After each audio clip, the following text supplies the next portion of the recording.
Rob, I've already figured out the title for this week's episode. Go on. Dot Robb. Oh, I love it. You're the guy, Rob. You're Dot Robb. Oh, yeah.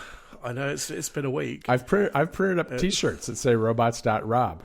Dot Robb or not. Oh my god, that's a hell of a crossover. It is. We're gonna have Jason Snell calling us soon. It's like, is Rob a robot, or does he just keep the robots out? You're like the arch nemesis of robots or not, I think, is really what it comes down to. I'm definitely the arch nemesis of Perplexity. Oh, you are. You are. You would never have thought that one day the CEO of Perplexity would know your name, but I would venture to guess that he knows of Rob Knight. Oh yeah.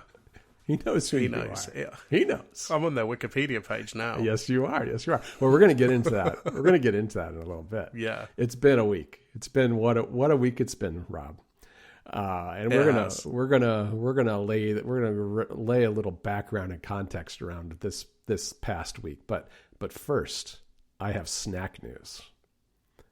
Last Saturday, in fact, the day that all this Perplexity stuff blew up, I was in Raleigh, North Carolina, and I went to a barbecue joint called Clyde Cooper's, which is just this little place that I guess has been around since I think the late 30s, but now it's in a storefront that's like connected to a parking structure. But in any event, it was very good barbecue.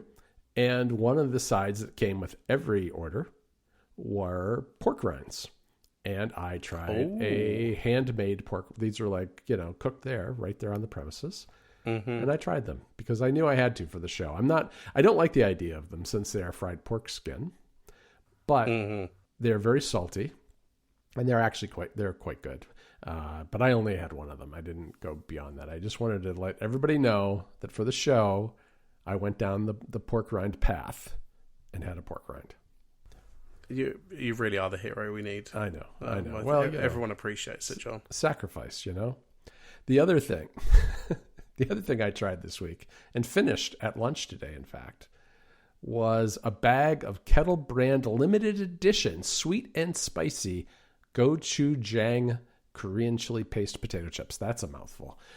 Actually, the Korean chili paste part isn't on the bag, but because I had to look it up because I didn't know what gochujang was, and it turns out it's Korean chili paste. And let me tell you, these potato chips, they pack a bit of a punch. I would say they're a lot like any barbecue flavor potato chip. A little smokier flavored, perhaps, maybe, like more paprika or something on them. And they definitely have a kick. They definitely are one of the spicier potato chips I've had. So if you're looking for them, they're good enough that I finished the bag. Unlike some things I've had, like the ones with the little the punk rock raccoon, that bag didn't get finished. But I have a snack on tap that all I will say for the next episode is that my next snack is a snack that has been flavored by a combination of watermelon and hibiscus. Okay? Ooh. Okay. Flowery and sweet. We will see how that is. I have not opened the bag of X yet. I'm not going to give away everything about it, but yeah, I haven't tried it yet, but it looks interesting. Jennifer found this at the grocery store. We were at the grocery maybe a week ago, and she said, "Oh, did you see that thing over in that part of the store?" I was like, "Oh no." I turned around immediately and bought a bag. And of course, put it in our cart. So, all right. Well, there's something to look forward to for next episode already. It is. You got to get some snacks, Rob. You got to go shopping again. You haven't had a snack in a couple of weeks, so. Oh no, I'll see what I can do. All right. Something with chicken in it. We gotta even this out. You're gonna, or maybe I don't know. It's up to you. Whatever suits your taste. I'll see what I can find. All right. So. The reason my trip to the barbecue joint and my pork rinds was so perfect was where I caught up on a long series of Discord messages between you and Federico. Because I was in Raleigh for a retro game fest that was like an outdoor festival, and they had like 80 vendors. They were selling old games and, related paraphernalia, t-shirts, hats, whatever, games, game systems, hardware, all that stuff. And it was fun. It was very nice. Didn't find any good bargains. But while I was there, my phone started popping off. And I think I knew from maybe the day before that you had already blocked AI web crawlers on your own website. And you had published an article on your website about how you did that. And it was like on a Thursday or a Friday. And Federico and I saw it and we're like, oh, we'd like Rob to do that for us too, because we don't really want to donate all of our work product to artificial intelligence. And so we asked you to do it. And I guess there's a lot. The story that I guess we're going to focus on today is, in a way, a very small slice of this overall AI saga. I've been accused a lot recently of just jumping on the anti-AI bandwagon because I'm upset that Apple is training large language models. Apparently, those people do not listen to Ruminate or read Club Mac stories, including our free issue that we put out a couple of months ago, because I've written about it there. We have our the spicy. I don't remember the episode. We have the episode where I got spicy about ARC, and that's a whole category of things that I don't like. So it's not. This is actually not something new. But what was really interesting about Saturday was that you went in and you updated our robots.txt file, and then you did some server-side blocking. And as Federico tends to do, we're both very good at breaking things, is something that people should know about us. Developers both love and hate us because we can take someone's app and we can break it in some way almost immediately. And he did that to you, essentially. He didn't break your code, it turned out, though. That's where the twist in the story is that he started poking around on these sites that were purportedly blocked by your code. And he's like, Rob, I can still see this article on using Perplexity. And what ensued from there was a bunch of back and forth testing and you doing things because you had blocked Perplexity months before on your site, and the conclusion was ultimately that Perplexity was not respecting the robots.txt file, and were in fact crawling websites from an IP address that was previously unpublished, because Perplexity at one point did publish the IP addresses they said their crawlers were coming from. I think they took that down later. But this was from a different IP address than those. And it didn't identify its user agent as, I think, what is it? Perplexity bot, maybe? I forget what the name of the one is. Yeah, it's Perplexity bot. I think, yeah, I'm pretty sure that's their user agent they claim to use. Right. And they weren't, at least for this purpose. And you wrote about it. And you told people that they're aligned, which in fact was in fact the case. And it just so happens, I mean, this is the part that, first of all, I guess, tell me a little bit about what that Saturday was all about. Yeah, because as you say, I had this back and forth with Federico, and then you were involved, and we were sort of back and forth, like, what's going on? And I, essentially came to the conclusion, yeah, they're not including their user agent, and I'm pretty sure they were also ignoring robots.txt. Mm-hmm. So I wrote this article on my site, as I tend to do if I find something interesting or whatever. I posted it, and it was getting a little bit of attention on Mastodon, and then it ended up at the top on the number one slot on Hacker News. I forgot about which that. Which is, and obviously, if you've ever seen what the traffic's like from Hacker News, if you're number one, it's huge. Oh, yeah. I mean, I think the last time I checked, that one post has been visited 23,000 times or something. Yeah, I mean, to give people an idea, when Federico wrote his MacPad article where he decapitated a MacBook Air and attached an iPad Pro to it, that ended up very high on Hacker News too. And for weeks after that, it was getting more page views than the homepage some days. Yeah, Hacker News has not only the ability to push a lot of traffic, but there's this sort of long tail from it. Like, it can go for weeks and weeks sometimes, depending on what the story is, and you'll still see the traffic coming in. Yep. And then I believe it was the same day I got an email from a journalist at Wired who said they'd been investigating the same thing. And he wanted to check in with me and just sort of like, okay, what IP addresses did you see? Mm-hmm. Like, what other information have you got here? And we chatted a little bit on Signal, because that's what all the journalists use. I know. I feel like I should. This is why I'm not a journalist for reals. It's like I don't have a Signal account. That's where you get all the tips from, John. Hot tips, I know. All the spicy hot takes too. Exactly. And then he asked me a few questions. I went back to him with what I had. Not much more than what was in the article anyway. Right.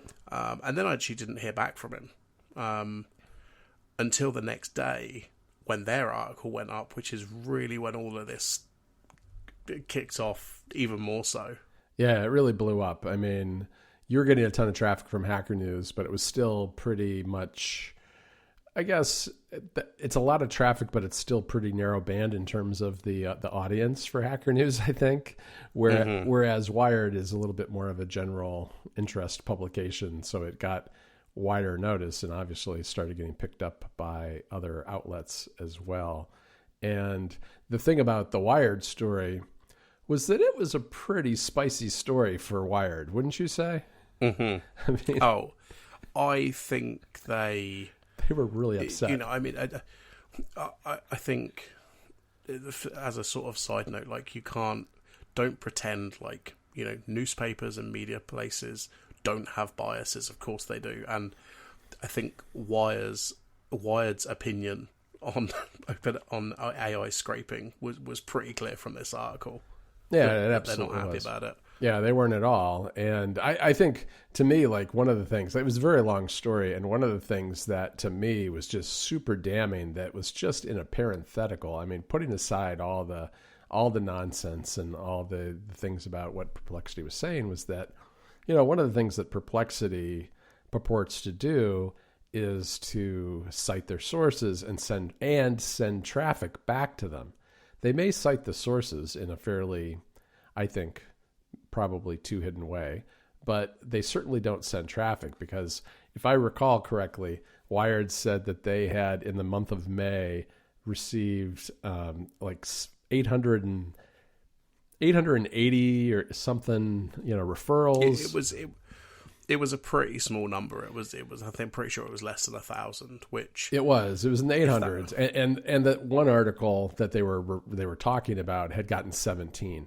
And that struck me, because Wired's a very big website, and those numbers, if I had seen those numbers coming from Perplexity, I would have thought they were small for Mac stories. And so I went and looked to see what Wired's monthly traffic is, because there are various services that will approximate that, figure it out as best they can. And, looking at what Wired does in the month of May, which is the month that they were talking about in the article, they do something like 20 million page views a month. And it was somewhere, all the estimates I saw were between like 20 and 30, somewhere in there. And even just taking 20, if you figure out that percentage that Perplexity was sending of their overall traffic, it was something, I think it was 0.0006%. It was negligible. It was essentially zero. And then I went and looked at actually the Mac Stories analytics, and I found, like, I didn't dig really deeply historically, but over a 30-day period, I think Perplexity had sent us like five page views. So right. So that goes to a slightly different thing. And I think one of the things that, I guess, maybe we should talk a little bit about Perplexity itself, because I think the Wired article made a good argument that they're not an AI company to begin with, because they're really they're really indexing the web, creating a search engine, and then using other people's LLMs to create summaries based on the information that they're scraping with their web crawlers. And, everybody wants to call their company an AI company these days because that's how you get funding. So, but in a way, excuse me, in a way, this whole blow up has very little to do directly with AI and a lot more to do with just old-fashioned web scraping and ignoring the convention of respecting the robots.txt file. Yeah, and I think that this was one of the replies that you and I and Federico got quite a lot was, oh, well, it's just like putting a sign up outside your house saying, don't rob me. And okay, but a crime is a bit of a stretch in robots.txt, but in this analogy of having a sign outside your house and somebody robs you anyway, well, they've still robbed you. Yes, they have. It doesn't matter whether I had a sign out there asking people not to do it. And I think the problem with the robots.txt is, yes, it's not really into law, and the standard is kind of set, but it's been around for a long time, like the 90s or something. Yep. But it's the done thing. You respect the robots.txt. If you check any respectable search engine, at least, and you look for what their user agents are, it will say somewhere, or say, no, we respect robots.txt. If you tell us not to index you, we won't index you. If I excluded Google today, I would expect my website would be gone from Google search results probably within a week. They're pretty good at it. If they're a respectable search engine, they will respect that. Yeah, that's absolutely true. And I think one of the things that was an eye-opener for me over the last week is, and I think this is because people like you and I have been on the internet for so long, we just understand the culture and conventions of the web in a way that maybe people today either don't or don't care about, which is things like the robot.txt file are embedded in the internet itself and the way it works. And it's part of the reason it can work, in that people respect each other's decisions about where their websites show up and how they're linked. And it all goes to a lot of conventions, whether it's linking to other sites, attribution type stuff, whether it's respecting that you don't want to be indexed. There are a lot of these kind of things that are built into the fabric of the web that have been around since the 90s, as you say, and they're not laws. They're not regulations. The EU is not going to come after you, or the DOJ or whatever. It's just how the people operate on the internet. And once you start ignoring those things, it starts coming unraveled. And I think that the thirst for data to use as raw material for these large language models has really started to erode some of the fundamental things that make the internet work in the first place and make it a useful place for people like you and me who are just making things and publishing it. Yeah, absolutely. And I said this a couple of times, throughout the week, replying to people, that for me, for my website, I don't directly make any money off my website. It's not my business. It's not what I do for a job. So, if my content gets stolen, okay, fine. But Mac Stories is a business that supports people and pays people money. It's what you do for a living. Right. And so that, the articles and the things that are on the Mac Stories website are inherently valuable to the business. They're important, and not that should make mine any less valuable, because it's not. It's still the stuff I've written, but we're talking about livelihoods. Yeah, no, it's a very immediate thing for me, and it's something that I have dealt with in the past, where I've had services that would essentially republish some of things behind our paywall for the club. And I've come down on them very hard, because I can't have people republishing our stuff that's not in our control. That's just, that is not how it can work for us to be able to make a living. And that's effectively what's happening with these large language models. Now, I know that there has been an argument. People will say, well, this is just like, oh, if Rob went out and read 5 MacStories articles and then wrote a little thing about what he thought about them. It's like it's like that. And it's like, well, actually it's not, because it's at an incredibly huge scale. It's more like if Rob ingested and read every single of the 20,000 articles that we've ever written and then just started spewing out text that was essentially like an amalgam of plagiarism on a very, on whatever topic. It's a totally different scale. And on top of that, it's a commercial use. These are commercial products, these LLMs and the products that are tied to them. Whereas, Rob writing for his website, that's something totally different. When, somebody does some research and links to an article, totally different in my book. And that's one of the things I've had to explain very clearly on like App Stories and elsewhere, is that we're not restricting, average people to do what average people do on the internet. Our problem is with the training of these LLMs, because this is essentially, as far as I'm concerned, it's theft. It's theft of what we've created over a long period of time for a commercial purpose. And that's why I had this whole analogy for Federico. It's like if we opened up a pizza shop and we stole all the ingredients, and all of our customers loved us because we charged everybody a lot less because we had this great pizza, and we charged almost nothing for it because we stole everything. It's like, just because people like Perplexity doesn't make how they got to Perplexity good. And that, I think, is one of these things that has become a problem in this conversation, is that I have discovered that a lot of people like Perplexity a lot. I have, in fact, tried Perplexity, and I don't like it. I don't care for it. But a lot of people do, and a lot of people rely on it and think it's a great product. And I don't have a problem with them making that product. I have a problem with them using my stuff to make that product without compensating me for it, is really what it comes down to.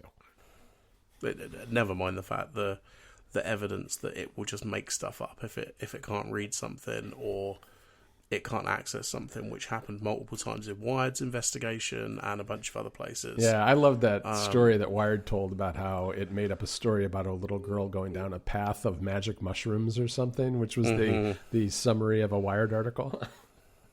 Yeah, I mean, it was a summary of, I think, a blank page that they put up. Right. So, like, I mean, if you are using this stuff, not just Perplexity, like, make sure you're double checking what you're using if you're using it for anything important.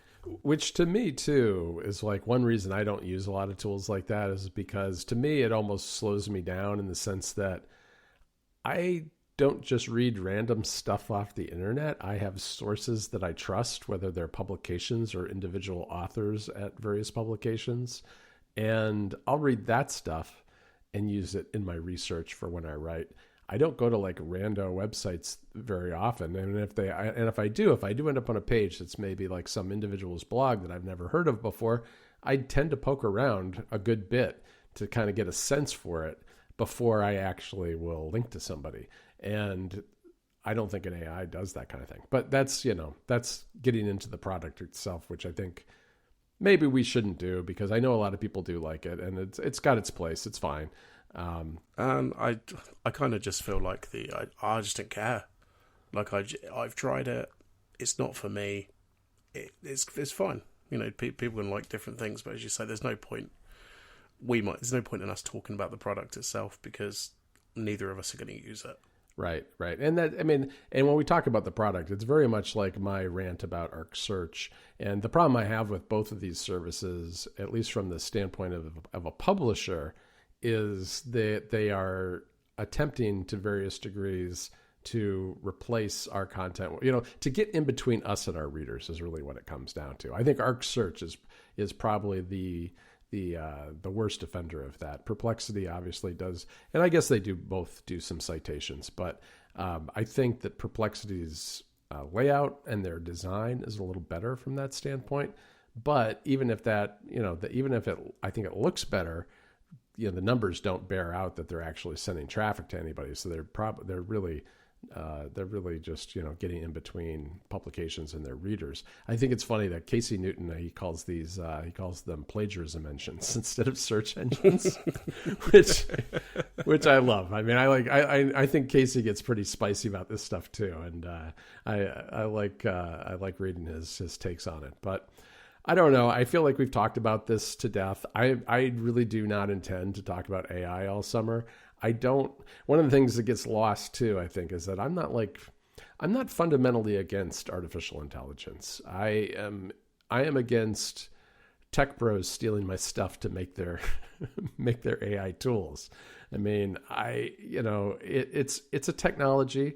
There are lots of good uses for it. I think, it's being applied to important topics like climate change and disease and all sorts of, real hard problems where it might actually be able to find solutions that humans can't easily discover themselves.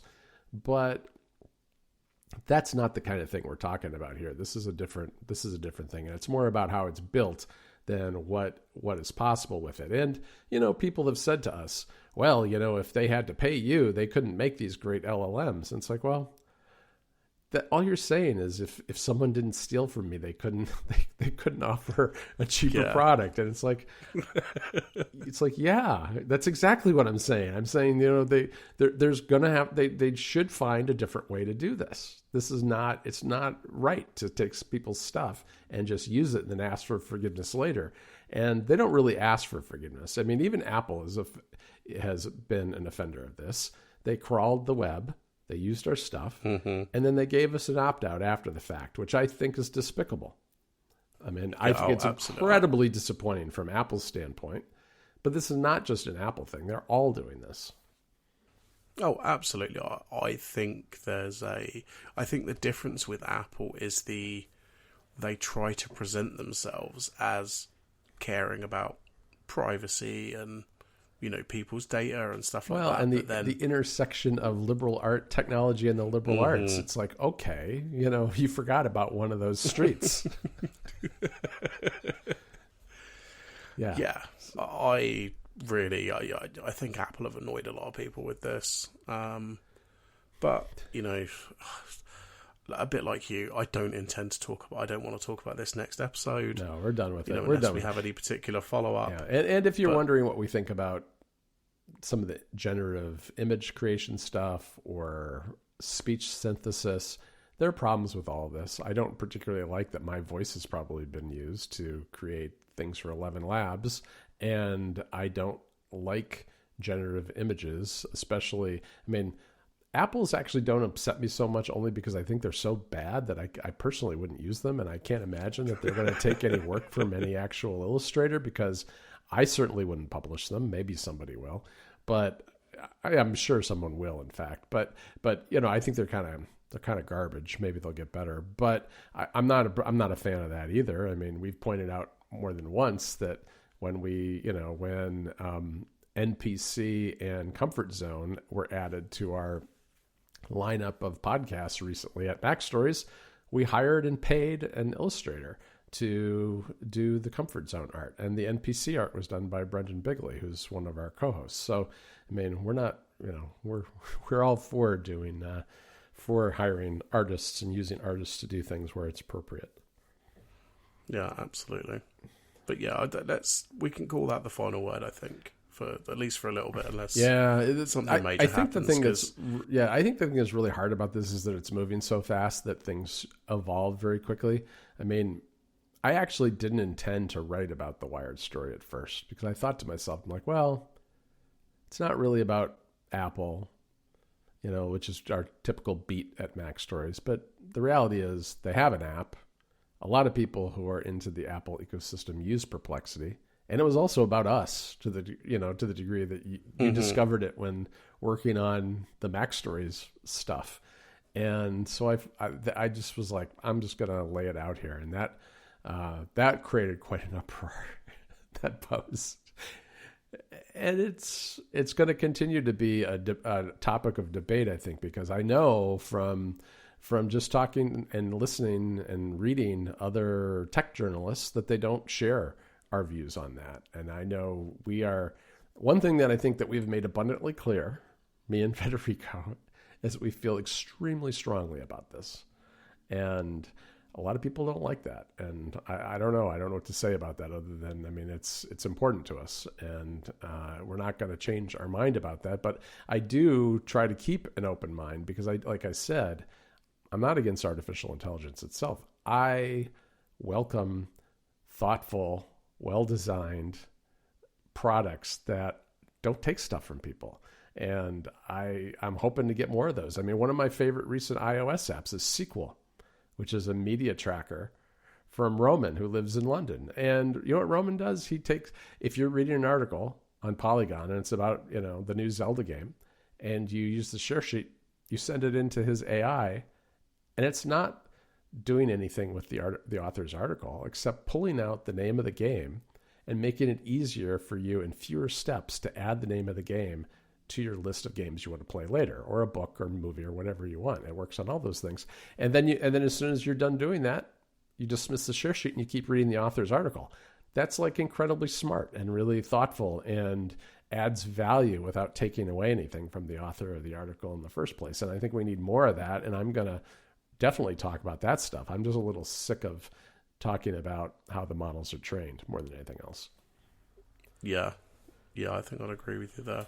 So, but yeah, so let's call it there, I think, and we'll come back in a couple of weeks with something a bit more cheery. Yeah, the watermelon and hibiscus flavored snack, because, you know, who doesn't want watermelon and hibiscus in the summertime? It seems like a perfect summery snack. Yeah, it seems perfect. I'm excited to find out what it is. All right. All right, speak soon. Okay, bye.